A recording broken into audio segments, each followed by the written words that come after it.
hay muchas maneras de traducir una misma novela. Esa novela se puede traducir para efectos didácticos, se puede publicar en una edición bilingüe, se puede traducir de manera que uno siente la participación del traductor en el texto, aclarando ciertos aspectos desconocidos para los demás, o bien se puede hasta llegar a ser una nueva obra literaria que resulte incluso más impactante que la obra original.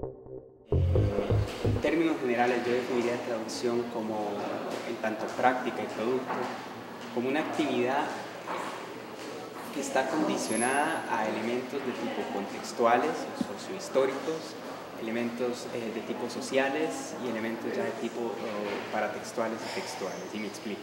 Dentro de los elementos sociohistóricos, contextuales, pues están todas estas tendencias sociopolíticas, económicas, de política internacional, culturales y literarias propias de aquellos lugares y de momentos dentro de los que surgen las iniciativas de traducir, ¿no?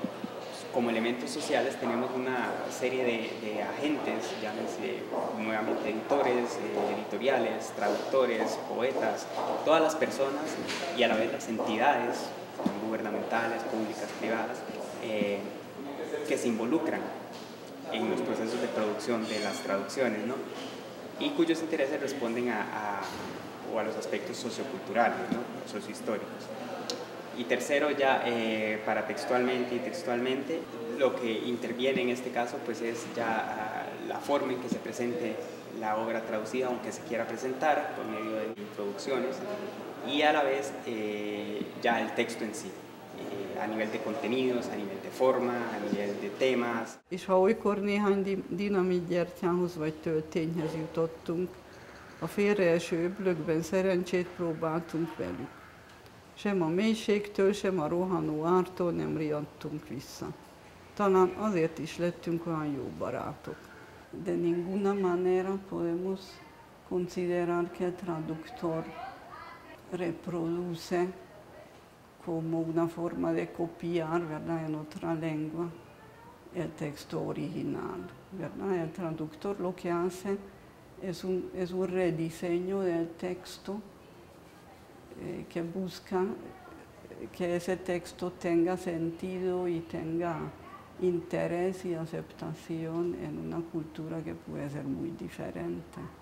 Entonces, hay un teórico de la traducción que se llama James Holmes y él define para mí muy acertadamente la traducción como un metatexto, o sea, un texto acerca de otro texto. Es mucho mejor tratar de conservar todo lo que se pueda.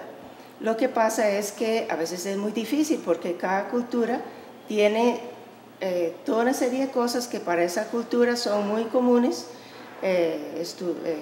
Por ejemplo, en el caso de los tamales de Navidad, cuando pensamos aquí en Costa Rica en los tamalitos, estamos pensando en toda la situación que se crea alrededor de ese momento.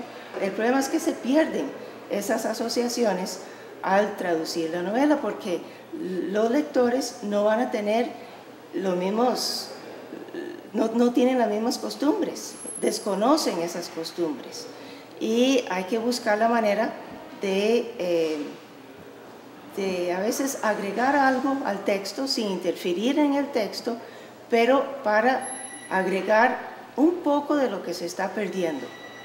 Hay una disyuntiva siempre entre si lo que se quiere o lo que se intenta es conservar o las formas autóctonas de la literatura, ¿verdad? Todo aquello que hace, por ejemplo, la literatura costarricense, las formas de hablar, las formas de escribir, las imágenes, todo esto, ¿verdad? Por el otro lado, también se intenta a veces adaptar la obra que se traduce al público, ¿verdad?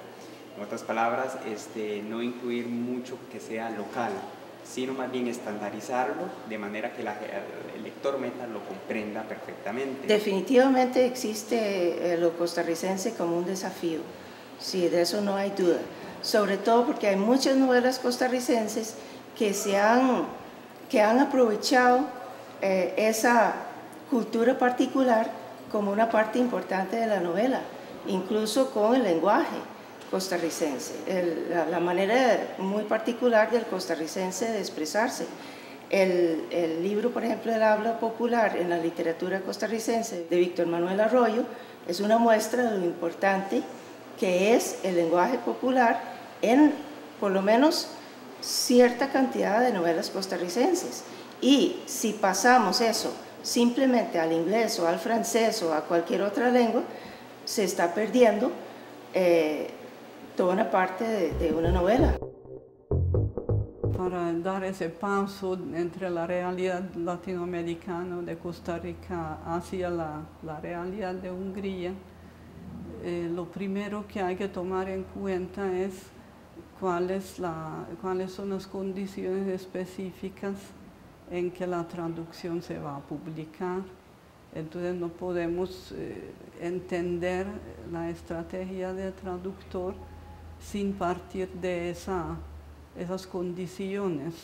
Entonces aquí hay que recordar, ¿verdad?, que todas las traducciones que se han hecho de las obras de Carlos Luis Fallas han tenido como un primer elemento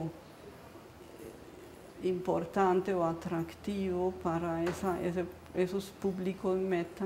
Ahora, este es el otro elemento que usted menciona, que es la diferencia cultural.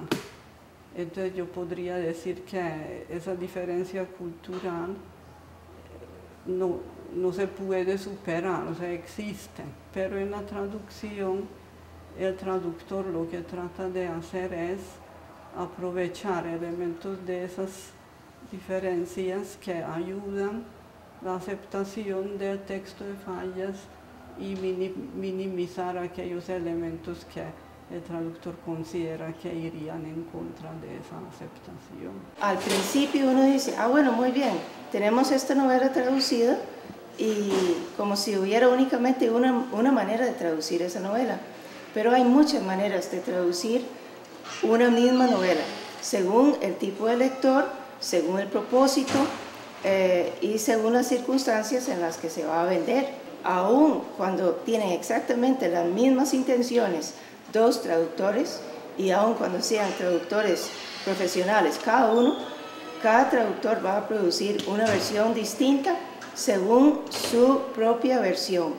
El traductor es, en primer lugar, un lector, y como lector tiene que comprender la obra de acuerdo con todo lo que él ha leído, todo lo que ha vivido, y esa interpretación que tiene de la obra es lo que va a reproducir en la segunda lengua, en la lengua a la que está traduciendo.